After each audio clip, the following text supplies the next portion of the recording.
I have showered, I've done my skincare, and I want to give you guys a reading update.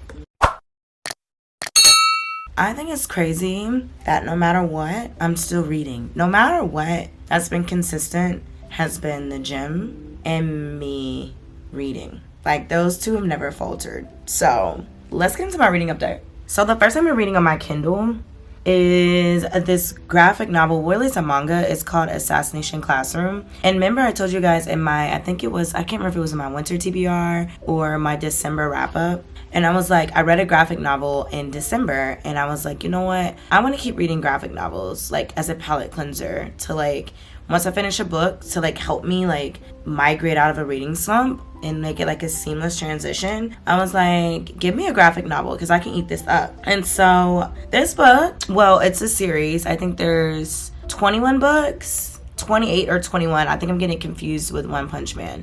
My boyfriend recommended this to me. And basically what it's about is there's like, it's crazy. Okay, if you've ever watched anime or been an anime girly, like this is my geekness coming out.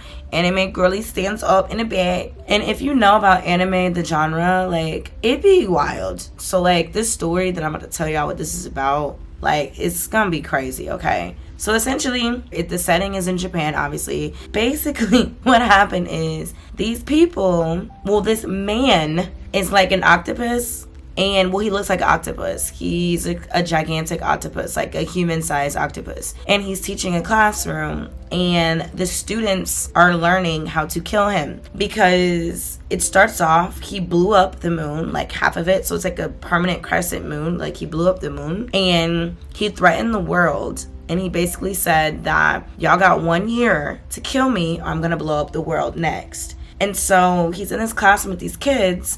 And he has like an attachment to them. He cares about them and like their life, but he's gonna kill and blow up the whole world. And like the kids have to kill him. So it's actually been super entertaining, I would say. Like way more entertaining than I thought. Like when he told me Assassination Classroom, I was like, what? And I was like, you know what? Let me just get it. Like, let me just trust you. Let me just get it. And I bought it as soon as he said it. And I'm not mad at it.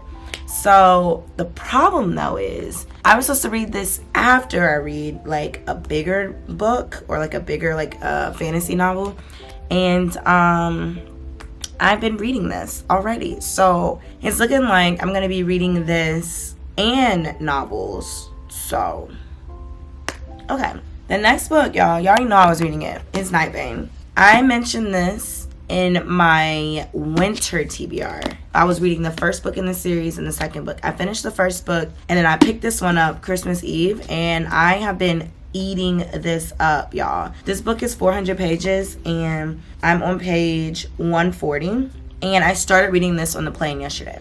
And so like when I say by yesterday, I fell asleep after I watched a movie, took like a 2 or 3 hour nap, and then picked this up and been reading this. And so I read 141 pages like between yesterday and today. And I just binged this while I was like at the hotel bar drinking my drink. I binged it. So I've read 141 pages. This is where we are. And so far, the tea is hot in this one. This one is a continuation. I don't want to spoil it because I want you guys to actually read this. But it is a continuation. I think this is a saga, so I don't know if she's going to make a third book. I think it's only 2 books, but I doubt it. I feel like she's going to make more than one. I can't see this just ending on 2. Like, I feel like this is going to, I don't feel like she can wrap everything up in like the 300 page, not even, because there's only like 250 pages left. There's no way she can wrap all this up. So I'm pretty sure I'm going to make another book of this, but I don't want to spoil it. But I really like this book, and I really like, remember I was reading Encyclopedia Fairies, and I mentioned that the love wasn't like realized and it wasn't believable. This kind of has a similar dynamic happening. Like it feels like the love they have isn't being realized, but in reality, the way the author is writing it, it's such a slow burn, and I love slow burns. Like there's a difference between like unrealized love, like where it's just like I love you, and then like there's no follow-up and there's no continuation. You're just like, what? You love, like, and like it doesn't even, it's coming out of left field. Like there was no chemistry between the two, there was no pairings, like there was no evidence to support the love. So you're just like, wait, how do you love them. Like, what does this person do for you other than be in the book with you? Whereas this book, the slow burn between what I'm seeing so far, because I think it's going to be a plot twist and I'm going to be so sad if it is. But what I'm seeing, like the slow burn between these two characters and the way the relationship is building over like actual tangible actions and like things that are being done, like acts of service and like validation of love outside of like, because I feel like a lot of fantasy, it's like a lot of just sexual chemistry and power, but like real life validation of like a realized like true selfless love, I eat that up. Like this reminds me of Ryzen. Like nothing like Ryzen, but it's definitely giving, like, you know how Ryzen was just like, he was that guy and like he really was selfless and caring. Like it was that, it's giving that, and I'm here for that. I'm here for a selfless loving king. I'm here for it because a lot of people are selfish and we love a king that is selfless. We love that. So, and truly selfless, not fake unbelievably selfless. And so this book is good. Like the story, the continuation, how she's been writing it, how she's been developing the character, how like the angst that's going on between the character and her, and how she's developing, the things that she's facing that are challenging, that are really realistic, the self-doubt, the self-hate, the worry, the apprehension, the nervous, the imposter syndrome.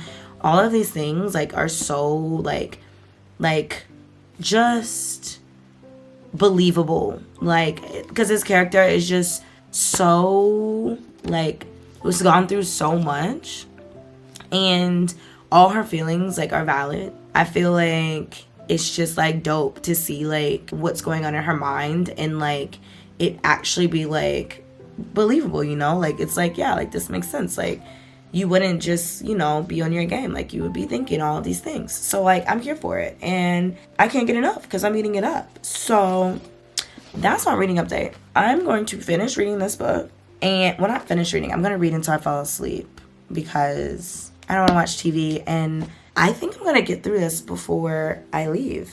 Honestly, I haven't really even made this a goal, but I think I'm going to get through this. So that's my plan. I think I'm going to wrap this vlog up. Thank you guys so much for watching. I love you guys, and thank you so much for watching, and I will see you in my next video. Bye guys. Mwah. And don't forget to subscribe.